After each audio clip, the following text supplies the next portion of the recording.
اهلا بيكم، انا مصطفى داوود، وانتوا دلوقتي بتسمعوا ما لا يخبرونك عن التسويق، البودكاست اللي بيدردش معاك في الحاجات اللي ممكن ما تكونش انت عارفها عن الماركتينج، والحاجات اللي احنا حابين نعرف عنها اكتر مع ضيوف مميزين جدا شاطرين جدا في مجالهم وبيجاوبوا على اسئلتكم انتوا بالذات. البودكاست دوت بيحقق امنيه، وهي امنيه ان انا كان نفسي حد يقول لي الحاجات دي وانا لسه ببدا. حضر معاك حاجتين، الورقه والقلم، وسجل معانا كل حاجه هتتقال عشان كل اللي هيتقال في البودكاست دوت مهم. يلا اسيبكم مع الحلقه.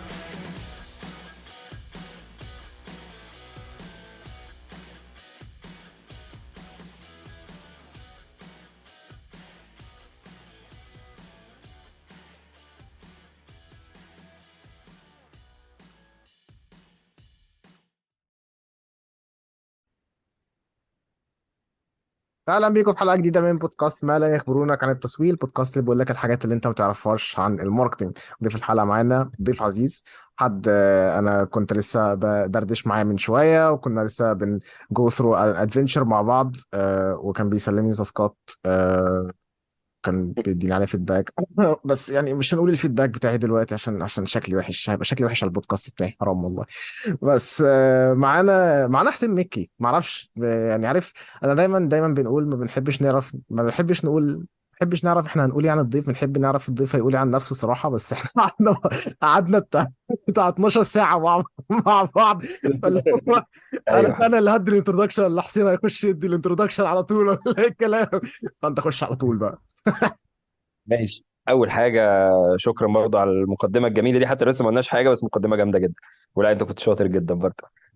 اول حاجه مساء الفل على الناس كلها، انا اسمي حسين مكي. انا بشتغل في مجال الماركتينج بقالي حوالي 6 سنين. طيب بشتغل ايه في الماركتينج؟ بشتغل حاليا حاجتين. انا اول حاجه خالص انا ديجيتال ماركتينج مانجر لوان اوف ذا ليدنج سوفت وير كومبانيز في الدنمارك. وفي الناحيه التانيه كده عندي ستارت اب صغنون قوي اسمه ريليفيت. ده ديجيتال ايجنسي كده، بس طبعا بقى يعني بحاول اشتغل واحده واحده واكبرها واحده واحده عشان نبيلد ذا رايت واي يعني. بس ومبسوط جدا ان انا معاك النهارده، وان شاء الله كده تبقى دردشه جميله مع بعض. ان شاء الله. طب انا بعد اللي انت قلته انا عندي سؤالين. يلا بينا. دول هيبقوا محور الحلقه بتاعتنا النهارده ان شاء الله.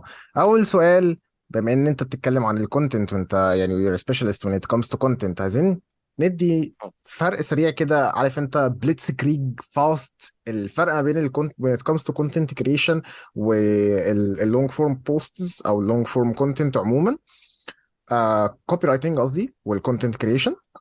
وبس يعني امتى انا بستخدم ده وامتى انا بستخدم ده بس. حلو جدا، بص الموضوع سهل وبسيط جدا. بس زي ما انت بتقول كده احنا كبشر دايما بنحب نعقده على نفسنا، بس الموضوع سهل. اول حاجه خالص اعتبر الكونتنت كريشن والكوبي رايتنج اول حاجه عشان نبسطها، هما الاثنين فورم اوف رايتنج، هما الاثنين حاجه بنعملها ثرو رايتنج. طيب ايه الفرق بينهم تكنيكلي؟ يعني سبيكينج هما they are both marketing. بس لو حبيت تفرق ممكن تقول ان هي الفرق بين المبيعات والتسويق، بمعنى ان دايما اللي بيسوق بيبقى هدفه انه يخلق قيمه او ياتراكتو او يشدك تجاه المنتج او الخدمه اللي بيقدمها. فاللي بيعمل الكلام ده كله بكتابته هو الكونتنت كريتور، ان هو بيكتب محتوى الهدف منه ان انا اخلق قيمه او فاليو من وراه. اما الكوبي رايتنج تحسه اقرب للمبيعات شويه، اللي هو الفورم اوف رايتنج اللي انت بتكتبها لاجل ان الشخص ياخد اكشن او ياخد خطوه تجاه المنتج بتاعك. وفي اغلب الاوقات بتبقى الخطوه دي انه يشتري المنتج. فهتلاقي دايما الكونتنت كريتورز هم اللي بيبقوا ماسكين السوشيال ميديا بلاتفورمز اغلبيه الاوقات، هم اللي بينزلوا الكونتنت كالندر، هم اللي مسؤولين عن اي حاجه فيها delivering value للاودينس او الجمهور بتاعك. اما الكوبي رايتنج هو العكس، الناس اللي بتكتب بقى الكوبيز والاعلانات اللي انت بتشوفها على السوشيال ميديا على فيسبوك، تلاقيه بيحكي لك قصه حياته كده في بوست طويل عشان في الاخر يخليك تشتري حاجه. ده الفرق العلمي. الفرق العملي بقى ان في حته صغنونه كده برضو بتبقى زياده، ان في حاجه اسمها الكرييتيف كوبي رايتنج، اللي هي برضو زياده بقى عنها ايه، الناس اللي بتكتب الاعلانات اللي انتوا بتشوفوها في التلفزيون، اللي انتوا بتشوفوها على يوتيوب، الكلام ده كله. فباختصار شديد الكوبي رايتنج هو الكونتنت، الكونتنت رايتنج هو الكونتنت اللي احنا بنكتبه عامه للسوشيال ميديا، عايز اكريت فاليو للمنتج بتاعي في السوق، الكلام ده كله. اما الكوبي رايتنج يا اما كونتنت عشان يبيع، او الاعلانات اللي بتشوفها حضرتك في اي حته تانية، اللي هو بقى سكريبت بقى وايديا وكونسبتواليزيشن والكلام ده. بس كده. حلو جدا جدا، فاست، حلو جدا جدا. بال... بالرجوع بقى للريليفنت. ريليفنت صح؟ ريليفيت. انا قلت اسمه ريليفيت هي جايه ريليفيت. من كلمه رينوفيشن واليفيشن، ان انت يو ايذر تيك ا براند ترينوفيت وتجدد فيها كبراند، او تاليفيت ان انت اوريدي البراند عندك ويل استابليشد، فانت بقى عايز تاخدها في المرحله اللي بعديها ان هي تبيع وتكبر وكده. فهي كلمه حلو مركبه من جدا. elevation رينوفيشن. جميله. حلو. انت دلوقتي ماركتير، وفي نفس الوقت انت يعني يعتبر صاحب عمل، او يعني يو اون ا كومباني.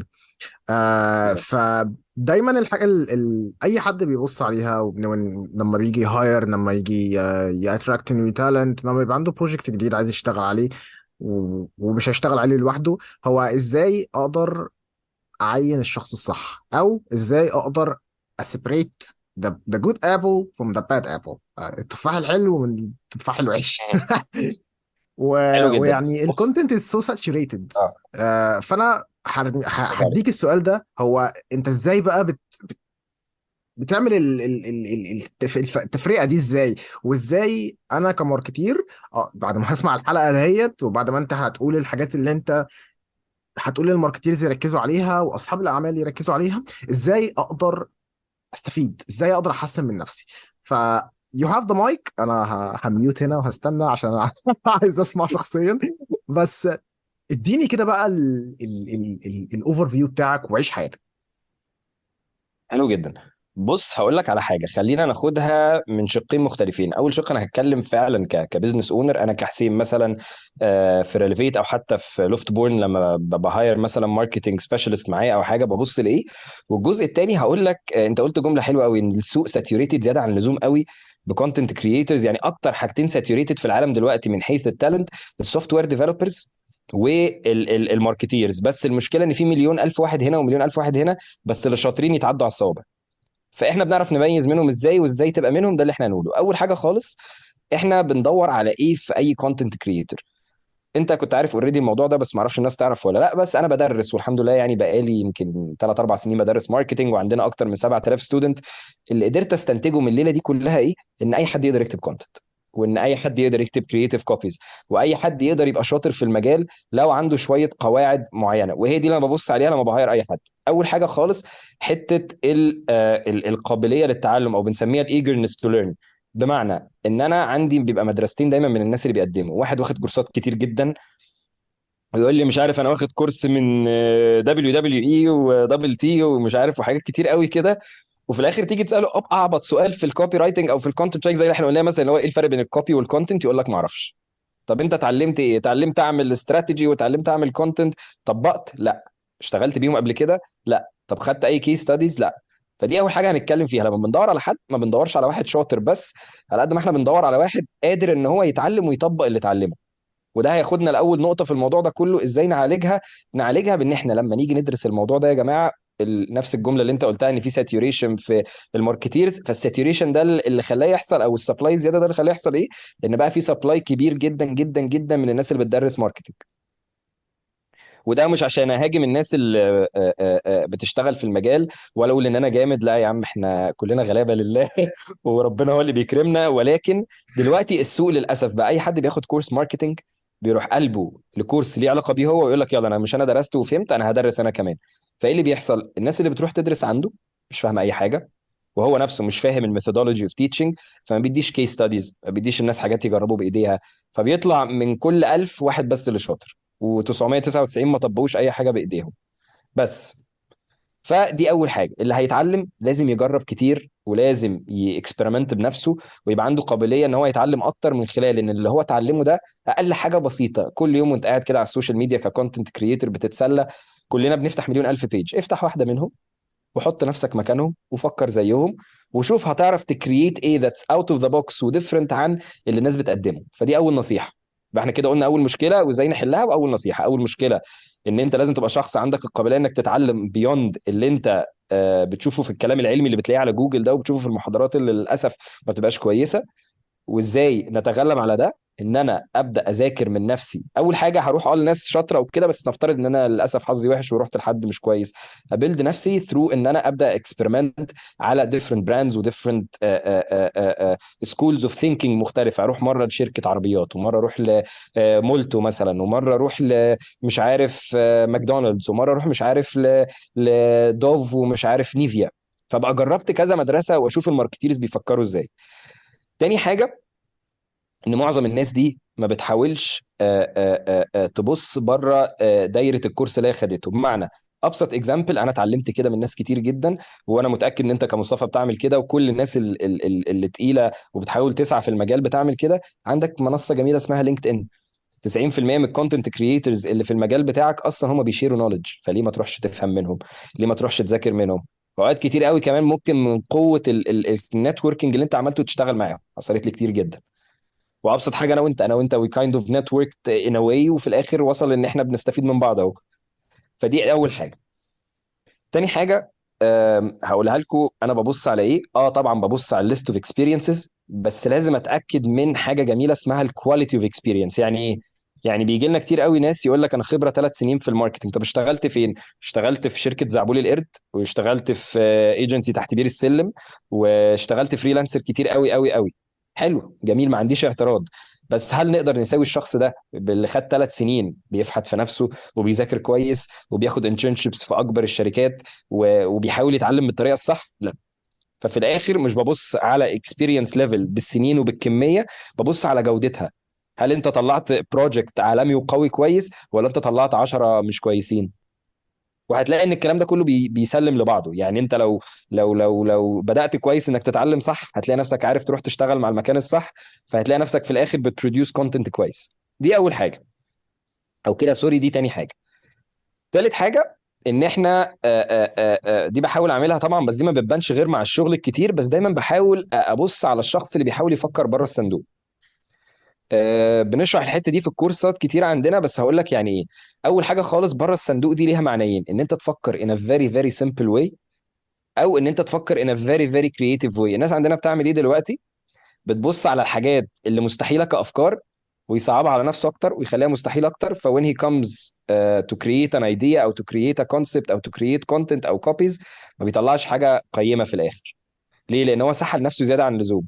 فتعالى كده نتعلم مع بعض حاجه كده صغيره تساعدنا ان احنا نبقى كونتنت كريتور شاطرين. هقول جمله بسيطه جدا، ودي استادي علميه اتعملت بتقول ان اي كونتنت في العالم الشخص علشان يفهمه للتارجت اودينس بتاعه لازم يكتبه في مستوى الطالب اللي في ثالثه ابتدائي او الثيرد جريدر، ايا كان بقى ثالثه او رابعه ابتدائي، عشان هي استادي من بره مصر. فاللي بيحصل ايه؟ ان الناس كلها لما بتيجي تتكلم بتتكلم بطريقه عميقه جدا وصعبه جدا وعلميه زياده عن اللزوم. فاللي بيحصل ان محدش بيفهم حاجه وفي الاخر الكونتنت بتاعه ما بيبقاش شاطر. ففي الاخر انا لما هشوفه هقول this is not a person who thinks outside the box. ده واحد ده بيبص جوه الصندوق قوي، هو فاكر لما عقدها قوي كده فهو كده بيصعبها على نفسه. فلا، لازم ابص على الشخص بان هو بيفكر بره الصندوق. مش معناها ان انا ابص بعيد قوي، ولكن ابدا ابص تحت رجلي واشوف ايه البيسك والابسط الطرق اللي اطلع منها افكار، ومنها اطلع لافكار كتير متعدده واطلع بالليفل بتاعي. وده هياخدني لاخر حاجه خالص هقولها، وهي برضو استادي كده جميله. اعتقد وريتها لك قبل كده، مش فاكر شفناها مع بعض ولا لا، ولكن كان فيديو بسيط قوي. في جامعه سيدني عملوا استادي حلو قوي، وسالوا الادلتس، يعني جابوا الاهالي واولادهم، سالوهم نفس الاسئله. فور اكزامبل، سالوا الاطفال قول لي ازاي نحل مشكله الزحمه. ففي طفل قال نخلي الناس تنزل شغلها بالليل بدل الصبح عشان يقللوا الترافيك. واحد تاني قال لما الاقي الدنيا زحمه هزعق لناس واقول لهم وقفوا انا مش مبسوط من الزحمه. قعدوا يقولوا اي حاجه من اتفه فكره لاصعب فكره، وفي حاجات منها طبعا مستحيله. والناحيه التانيه بقى لما سالوا الكبار مفيش ولا واحد قدر يجاوب، والوحيد اللي جاوب قال لهم ده سؤال معقد قوي. هو ده اللي بيحصل، او هو ده اللي بيخلينا يبقى عندنا دايما كرييتيف بلوك. ان انا ما بحاولش ابص على الاوبفيوس سولوشنز واكبر من عندها للاصعب او للافكار الاكبر، ولكن ببص على قد ايه الموضوع صعب وعميق فبقفله على نفسي من الاول. فات ذا اند اوف ذا بطلع مش كرييتيف. فاروح الايجنسي او اروح الشركه اللي انا بشتغل فيها اقول لهم معلش اصل انا مش كرييتيف، انا هعمل الشغل السهل الدايركت. فالناس تقول لك انت مش كرييتيف رغم ان انت جواك البذره. كلنا عندنا بذره ان احنا نبقى كرييتيف. مفيش حاجه اسمها ان اتس تالنت. هي اتس تالنت، بس لو ما نمتهاش هتقع منك. واللي ما عندوش التالنت ممكن يبيلد ثرو ستادينج وليرنينج واكسبيرمنت. بس فباختصار شديد احنا بندور على ايه؟ بندور على واحد عنده فلكسبيليتي وايجرنس انه يتعلم ويتقبل العلم ده بطرقه المختلفه. تاني حاجه، بدور على واحد بيركز على الكواليتي اوف اكسبيرينس، ما بيحشيش البورتفوليو بتاعه مليون الف بروجكت وخلاص عشان يبقى اسمه انا اشتغلت. وتالت حاجه، بدور على الناس اللي بتفكر بره الصندوق بس ماشيه بسيكونس سهل وبسيط، ما بتعقدهاش على نفسها. بس كده. اتمنى ما حلو كنتش جدا. اتكلمت كتير. لا انت ما اتكلمتش كفايه. انت ما اتكلمتش كفايه يا راجل. يعني يعني احنا لسه بنسخن مع بعض. هي الفكره دايما إن لما نيجي نتكلم على الكرياتيفيتي الموضوع بيبقى سبجكتيف قوي. في حاجات الناس بتحبها، في حاجات الناس ما بتحبهاش. ف... فدايما بتلاقي كده اللي هو الكونفليكت اوف. طب طب انا اعمل ايه دلوقتي؟ انا اعمل ايه مم. دلوقتي؟ وده صح. نوعا ما حتى بيأثر على الناس اللي هم لسه بادئين. يعني انا مثلا ليا اخت لسه بتبتدي في مجال الديجيتال ماركتنج، فبتسألني دايما هو انا كرييتيف؟ طب انا اعرف ازاي اذا كنت انا كرييتيف ولا لا؟ ف... مم. فدايما بيخطر في بالي السؤال بتاع هل فعلا كل الناس كرييتيف؟ طب لو انت ازاي، ما هو مفيش تيست تقدر تاخده عشان تعرف ان انت كرييتيف ولا لا. ودي مم. مشكلة عامة. بس يعني مثلا من الكورس اللي احنا خدناه مع بعض، لما حطينا في اللي هو احنا خلاص عندنا ديدلاين كمان يومين، اتس كرييتيف اور نون. الاوتبوت اللي بالظبط. شفته من الناس كان اكستريملي سربرايزنج الصراحة. ما اكدبش عليك. انا مم. ما توقعتش ان، يعني انا ما اعرفش الناس دي صراحه، وما اعرفش قد ايه هم كرييتيف. هم يعني بناخد كورس عن كرييتيف كوبي رايتنج وحاجات الجميله اللي زي كده، فاتوقع ان هم هيبقى عندهم بذره الكرياتيفيتي دهيت. بس انا مش، يعني ازاي اقدر احكم اذا كنت انا، اذا كانت اصلا الكرياتيفيتي مطلوبه في الحاجه اللي انا عايز اعملها ولا لا؟ لان في حاجات كريتيفيتي عن كريتيفيتي تفرق. يعني انا كريتيفيتي مثلا في البلوجز اللي انا بكتبها غير مثلا كريتيفيتي في الحاجه اللي في التاسك اللي احنا كنا بنشتغل عليها مع بعض. وانت صح. كشخص كنت شغال في المجال بقالك كتير، اتعاملت مع سوشيال ميديا، اتعاملت مع بلوجز، اتعاملت مع كوبي رايتنج على مثلا ويب سايتس وحاجات زي كده. انا بس عايز مم. افهم من وجهة نظرك انت، هل كون الشخص كريتيف في حتة معينة ده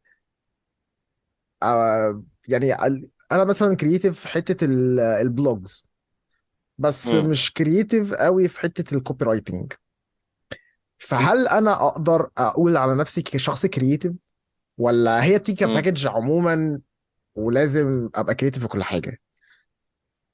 طيب هسألك سؤال الأول قبل ما نكمل. يعني هو برضه هيبقى سؤال سبجكتيف قوي قوي قوي، وممكن يبقى irrelevant بس شوية، بس هو هيوضح للناس اللي بتسمع يعني وجهة النظر إلى حد ما. كلنا عارفين ميسي او كريستيانو رونالدو، وكلنا عارفين ان هم مهاجمين. هل لو جيت قلت لك النهارده انا هحط ميسي ده في قلب الدفاع، الراجل ده عنده واحده من اكتر التالنتس العبقريه في تاريخ الحياه، بس هل لو حطيته مدافع هينفع؟ لا. بس فهو لكل مقام مقال. فنفس الكلام في الماركتينج، نفس الكلام في السيلز، نفس الكلام في اي حاجه. لو انت ليك ادج في حته معينه، وليكن هي مثلا الكوبي رايتنج، فلما اجي اقول لك تعالى اعمل اعلانات، دي حاجه تانية خالص، و it requires a different set of skills. فساعتها التالنت is not enough، او الكرياتيفيتي is not enough. فهي في الاخر زي ما انت قلت، هي subjective، ما اعرفش اقيسها، بس في نفس الوقت انت مهارتك بتوظف في حته معينه. فاول حاجه هي فعلا مش الناس كلها عمرها ما هتبقى كرييتيف، بس اللي عايز يوصل ان هو يوصل لليفل اوف كرياتيفيتي هو هيحط نفسه في القالب وفي الاكسبيرينس اللي تخليه كرييتيف. وانا برضو الاكزامبل بتاع رونالدو وميسي ده هو بالنسبه لي اكتر اكزامبل بيرفكت. ليه؟ لان انا بالنسبه لي ميسي ده نموذج الطفل اللي ربنا فعلا خلقه بموهبه.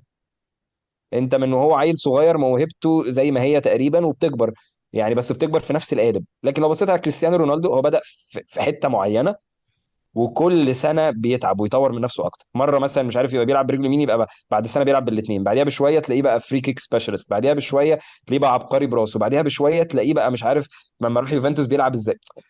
فهو قاعد يطور من نفسه. حتى لما بيسالوه هو ما عملتش اي حاجه. يا جماعه انا كنت بشتغل على نفسي، و I knew what it takes و I worked hard according to that، او اشتغلت بمجهود معين يتماشى مع اللي انا عايز اوصل له.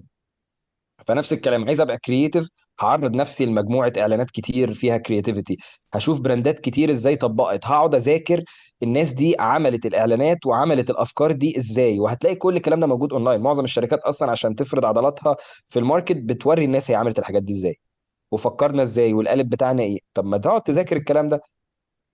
وباختصار، في فرق بين اللي هيقعد يتفرج على اعلان ويقول لك الله ده جميل، فرق، وقلتها برضو في الكورس لو تفتكر، وفرق ان انتوا لو قعدتوا قدام التلفزيون وشفتوا الكلمه دي بتتقال في الاعلان مثلا، دي الكلمه دي معناها واحد، اللي بتودي على اتنين، اللي كتبها عشان يوصل لتلاته. فهي دي الدماغ بتاعت الماركتيرز والكرييتيفز، مش هيبص للحاجه زي اي حد. فانت عايز تبقى كرييتيف لازم تفكر زي الماركتيرز، لازم تفكر كانك شخص كرييتيف. فالموضوع في الاخر هو تالنت بس بسكيل معين، الباقي كله انت اللي بتبنيه. عايز تبنيه، اتبع بقى الخطوات ان انت تبنيها بس. فده كده يعني الفكره البسيطه. ابدا منين؟ هقول لك نصيحه عامه بصراحه، و و و والنصيحه دي اثرت في حياتي انا شخصيا. انا جت فتره في حياتي اول ما بدات الماركتنج خالص زمان، انا كنت يعني سوري في الكلمه ماشي في ميه البطيخ، مش فاهم اي حاجه. ويوم واول ايجنسي اشتغلت فيها، طبعا عمري ما هقول اسمها يعني برضو احتراما للسريه وكل حاجه، بس هي كانت ايجنسي علمتني كل حاجه غلط تتعمل، ما تعلمش منها حاجه واحده صح. فعرفت بعد كده في الاخر ازاي ابقى والله عرفت في الاخر ازاي ابقى ماركتير كويس، بان انا افويد الغلط اللي كنت بعمله ده. وبعد كده لما بدات بقى اشتغل مع ايجنسيز كبيره واتطور، بقى عندي حاجه اسمها، ودي النصيحه اللي انا هقولها، بقى عندي منتورز. بقى عندي شخص يقول لي عشان توصل للحته دي لازم تعمل كذا، عشان تعرف تكتب مثلا كونتنت بالشكل ده هيبقى كذا، عشان تعرف تبريزنت الاستراتيجي دي للكلاينت فلازم توريه كذا وتخبي كذا. وزي ما انت شفت مثلا معانا ساره وكده وهي بتقول التيبس اند تريكس، فالحاجات دي كانت هي اللي معلماهاني وناس كتيره معلماهاني. فلازم نمبر 1 تلاقي منتور. طب الاقي منتور ازاي؟ ما هو مفيش اسهل من كده. يعني لينكدين اصلا هو المنصه المثاليه لده بالنسبه لي. هفضل اقول لينكدين كتير لان انا كل حياتي عليها. انا السوشيال ميديا بالنسبه لي لينكدين، ماليش في فيسبوك وانستجرام وكده غير في الشغل والمذاكره بس. ولكن سيم. لينكدين الناس كلها بتحب اصلا ان هي تقعد تساعد بعض. يعني انا اقل حاجه مره كان عندي كده استفسار معين في البيزنس تو بيزنس وبتاع، وعايز افهم حاجه كده معينه جديده في الماركت. كل اللي عملته عملت سيرش على بي تو بي ماركتنج مانجر، طلع لي لستة 10. عملت عد ال 10، في اثنين او ثلاثه منهم عملوا اكسبت، وفي الاخر من الثلاثه دول في اثنين ردوا عليا قالوا لي يلا نعمل كول اشرح لك اللي انت عايزه، من غير مجهود. ولا قال لي هات فلوس، ولا قال لي معلش اصل انا عندي غرور عالي قوي وانا جامد جدا فمش هعلمك. لا، هي منصه ان انت تكونكت مع الناس. فاول حاجه خالص لازم عشان ابقى شخص كرييتيف ابص للحاجه من منظور مختلف، ما ابصش زي الناس، ابص من الاخر ابص لها مقلوبه، ابص من الناحيه التانيه من القصه اتعملت ازاي، واحاول افكر زيهم، واحاول افكر هو ازاي قدر يوصل لفكره خزعبليه كده مثلا.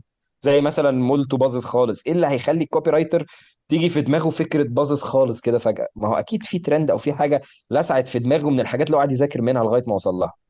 وتاني حاجه منتورشيب، لازم تدور على حد يساعدك في المنتورشيب. انا على قد ما اقدر لو حد عايز بعد البودكاست يبعت لي، انا عينيا على قد ما قدرتي هساعد. ويعني الحمد لله ربنا يعلم فعلا انا بحاول اساعد الناس.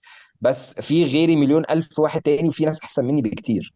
فدور على حد يبقى منتور ليك يساعدك تفهم القصه واللعبه بشكل سليم. ومن هنا هتبدا تاخد العلم. العلم سهل جدا تلاقيه في اي حته، بس التطبيق العملي هو بقى اللي هتاخده من المنتورشيب، هتاخده من البراكتسز، هتاخده من شغلك بس. حلو جدا. انا كل ده كنت يعني انا هكومنت على حته لينكدين دي. انا نص الجيستس هاد اون ذس على البودكاست دهوت، انا معظمهم مكلمهم على لينكدين. عمري ما عملت كل كده في حياتي، وعمري ما اتكلمت معاهم. انا بكلم الجيست بقول له ازيك عامل ايه، انا بحب الحاجات اللي انت بتعملها، بحب شغلك، وحابب ان احنا ندردش شويه على البودكاست، فحابب تيجي. معظم الناس ما بتقولش لا يعني، فما اعتقدش ان يعني انا من اكتر الادفوكيتس لموضوع النتوركينج هيوصلك لكل حته يعني. اللي انت يعني عايزه بالباقي. يعني مثلا انا دلوقتي شغال في شركه I was recommended by a friend who I recommended للشركه اللي انا كنت شغال فيها قبل كده، فاللي هو يعني كل ما تتعرف على الناس اكتر. وحتى حته المنتورشيب اللي انت قلتها دهيت حصلت معايا. انا ريتشت اوت لحد هو براند مانجر دلوقتي. كلمته على لينكد ان وقعدنا ندردش شويه، وبعد كده قلت له طب تيجي نشرب قهوه على النت مع بعض. ساعتها كان لسه كوفيد وبتاع، فاللي هو الفيرتشوال كوفي بقى. فقعدنا مع بعض بندردش بتاع ساعه، بنتكلم في البراند، في البراندنج عموما والكومباني براندنج وحاجات زي كده. الموضوع كان جامد جدا جدا يعني. ويعني اي واز يعني صراحه having a mentor يعني it makes or breaks. it makes or breaks صح. my whole career الصراحة. وأنا حابب إن الناس تاخد من الحلقة دي حسين كمنتور. وعشان كده أنا محضر لك سؤال، هو سؤال لطيف الصراحة يعني، وإلى حد ما subjective، أو على رأي الماركتيرز it depends. ماشي. آه، الجملة المفضلة عندنا في الماركتينج. طبعا. على حسب على حسب. بالظبط على حسب. ازاي اقدر احدد اذا كنت انا كرييتيف ولا لا؟ وازاي حتى لو انا مش كرييتيف اقدر ابني نفسي في حتة معينة؟ وخلينا ناخد مجال الكوبي رايتنج بالتحديد مثلا. دلوقتي انا عارف ان الكرياتيفيتي سبجكت، وفي ناس بتتولد بتالنت، وفي ناس بتتولد ب... ب... بالموتيفيشن ان هي انا لو ما عنديش التالنت دي انا هكسبها. انا هبقى حريف. بس هل عندك فريم ورك مثلا اللي هو عايز تبقى عايز تبتدي تجس المايه كده، تعرف ان كانت هتغوص بوشك كله ولا هتنزل حته حته؟ عندك فريم ورك معين انت بتقول للناس، وخصوصا الناس اللي بتبتدي جديد، تمشي عليه عشان تكتشف حسها الكرياتيفيتي؟ ولو هو ما عندوش الحس دهوت، هل في حاجه اللي هو، هل في ستيبس معينه يمشي عليها عشان يبيلد اب هيز كرياتيفيتي؟ لان احنا ما بنتولدش كرياتيف، ما حدش فينا اتولد كرياتيف. صح. فهل انت في فريم ورك معين في دماغك، يعني خطوات اعمل كذا عشان تتست، بعد كده حدد مستواك، وبعد كده اعمل كذا كذا كذا عشان تبني نفسك بقى؟ وبالسؤال ده هنختم حلو جدا. الحلقه. حلو جدا. هقوله لك بسيكونس جميل جدا. نمبر 1، انت قلت اول حاجه خالص ازاي اتعلم. هديكوا نصيحه عامه قبل اي حاجه من واحد اهو بيدرس بقاله سنين في المجال.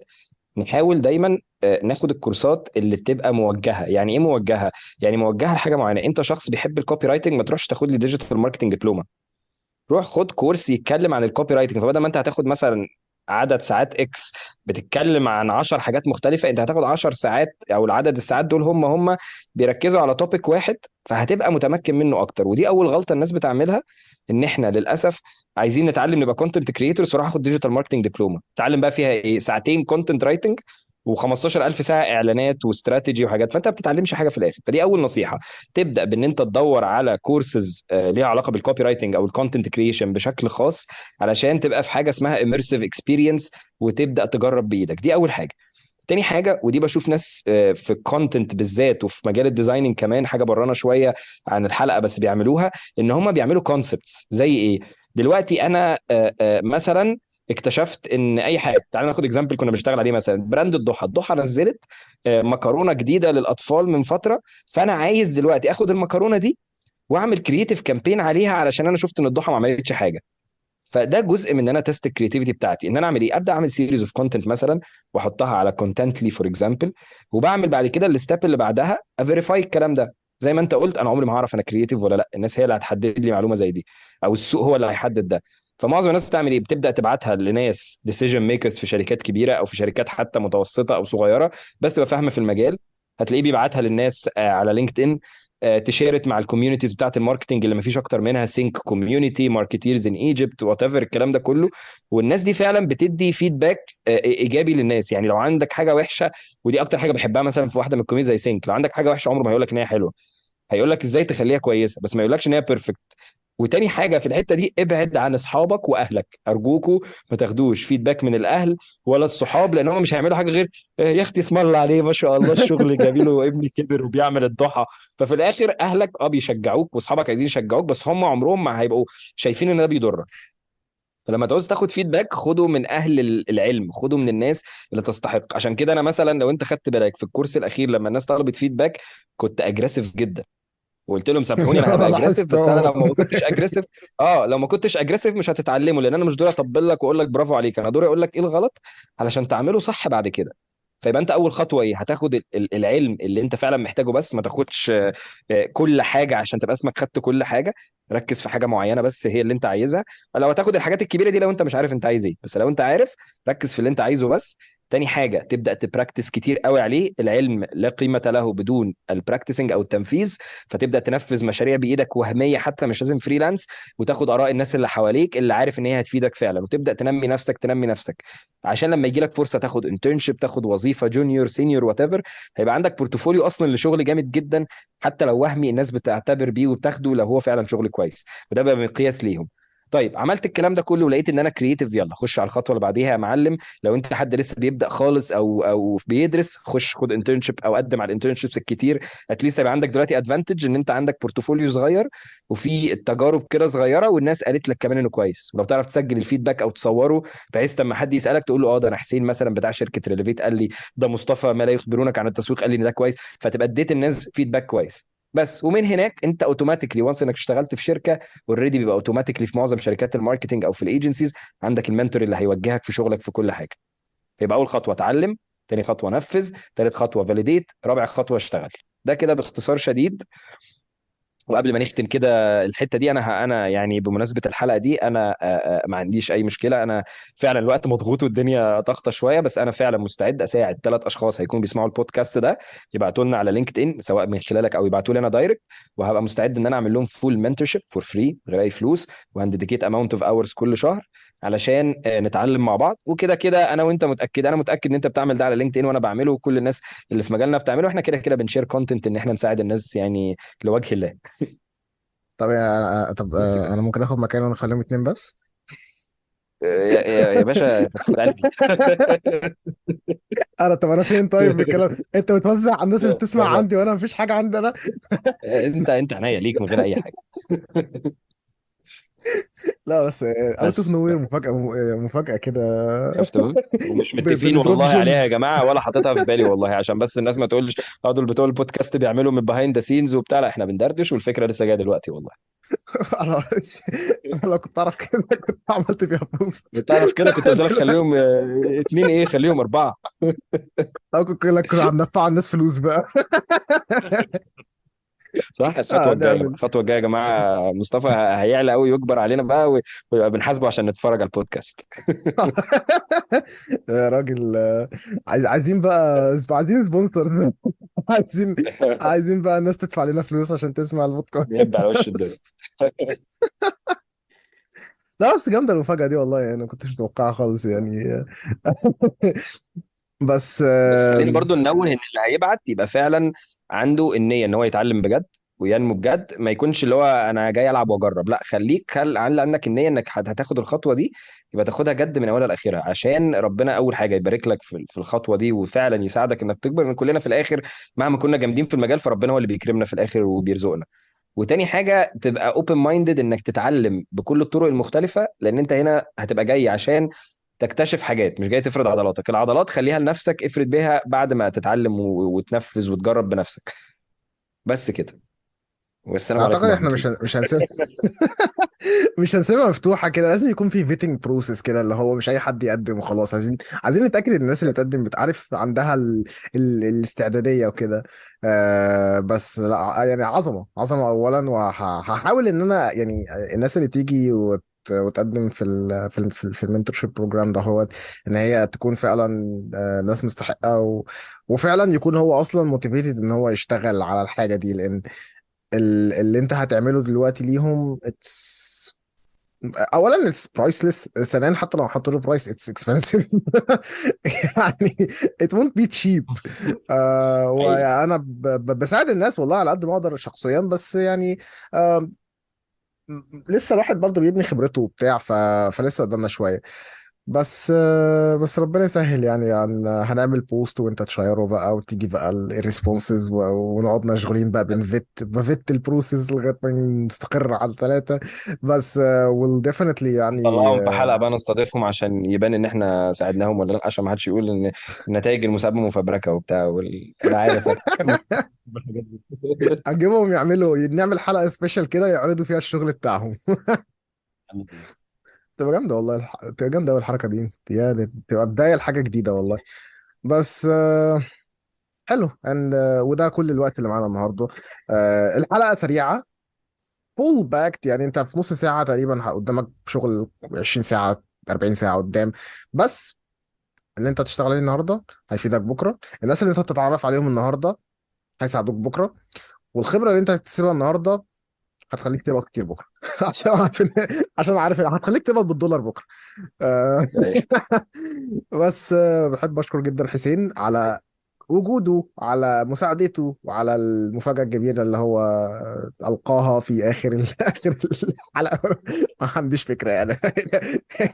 خد جوائز. جواهر. مفاجأة مفاجأة. بس شكرا جدا لك يا حسين والله يعني، ويعني انا it اللي has been a بشكرك pleasure جدا knowing you والبودكاست بقى وكل حاجة، كل الادفنتشرز اللي احنا عدينا فيها وهنعدي فيها ان شاء الله قدام. يعني الموضوع جامد جدا، فانا حابب جدا اشكرك، ويعني بيرفكتو بيرفكتو. انا حابب اشكرك جدا وبرافو عليك. ما يعني بصراحه انا قلت لك قبل كده من قبل اصلا ما نتقابل شخصيا، بسمع البودكاست بتاعك، مجهود محترم جدا وجميل، وكل الناس اللي طلعت عندك ناس يعني محترمه جدا وقويه في المجال ما شاء الله، ومن نجاح لنجاح. ويعني نتمنى كده الناس تكون استفادت. اجان احنا يعني مش ما حبيناش نخليها حاجه انتنس، احنا بندردش بنتكلم مع بعض، واللي حابب يتيك ات فورورد عادي يقدر يبعت لي، يقدر يبعت لمصطفى نتكلم اكتر يعني. اللي بعت لي على لينكد ان هيلاقي ان انا بديله رقم تليفوني على طول، رقم تليفوني مع مصر كلها تقريبا، فاللي بيحب يتكلم في اي وقت انا عنيا ليكم. وبشكرك جدا مره تانية، وبالتوفيق دايما يا رب. شكرا جدا لك يا حسين، وان شاء الله نشوفكم في الحلقة الجديدة من بودكاست ما لا يخبرونك عن التسويق، البودكاست اللي بيقول لك الحاجات اللي انت تعرفهاش عن الماركتينج، وكمان بيديك منتورشيب ببلاش. يلا سلام. اتمنى تكون الحلقه فادتك، ولو حبيت الحلقه ما تنساش تعمل لايك على يوتيوب، سبسكرايب على البلاتفورمز المختلفه اللي احنا عليها على البودكاست، وشير مع اصحابك الحلقه دي. ولو عندك حلقه، لو عندك اي سؤال للضيف، ما تترددش ان انت تساله له، ما تترددش ان انت تساله لنا واحنا نساله للضيف ونجاوب عليك. ودايما اسال. وبس كده. اتمنى يكون البودكاست دهوت نال اعجابكم.